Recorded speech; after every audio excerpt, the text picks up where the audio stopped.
Allora, premesso che per dire come ce la faccio basta dire che quello che ho detto non è giusto. Qua ho già risolto.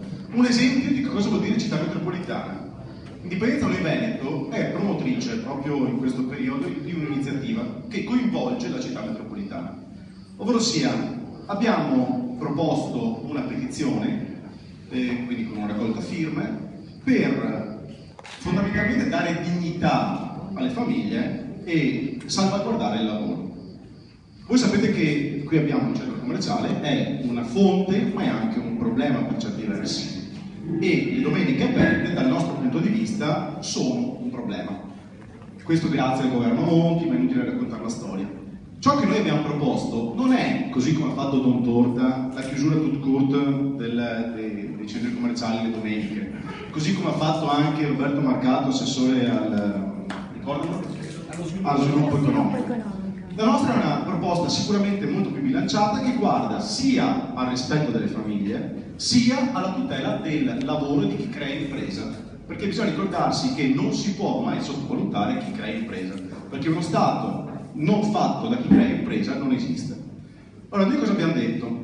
Dato che oggi ci sono fondamentalmente 3 grossi centri commerciali, uno a Marcona e 2 a Marghera, cioè uno a Marghera e uno a Mestre, sapete perfettamente di cosa sto parlando. La nostra idea è quella di creare una apertura singola a rotazione. Sta a significare fondamentalmente che cosa? Che questa domenica apre lo Sham, per intenderci, e tengono chiusi gli altri 2, in modo tale da concentrare il fatturato e quindi mantenere il ROI delle aziende nell'ambito degli investimenti e contestualmente dare l'opportunità agli altri 2 centri commerciali di avere una rotazione per le famiglie che sia una rotazione intelligente.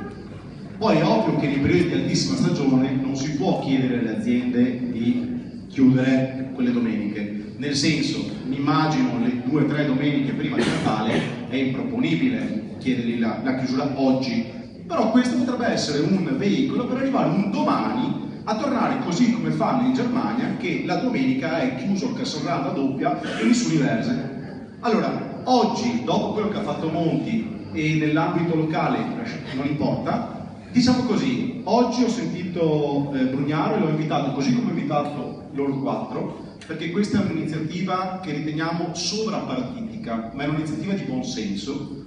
Il 5 faremo una conferenza stampa per promuovere questa petizione. Mi auguro che ci sarete tutti quanti. Dovrebbe venire anche Brugnaro, se mi dà la conferma domani dovrei sentirlo, la vedo dura perché conosco.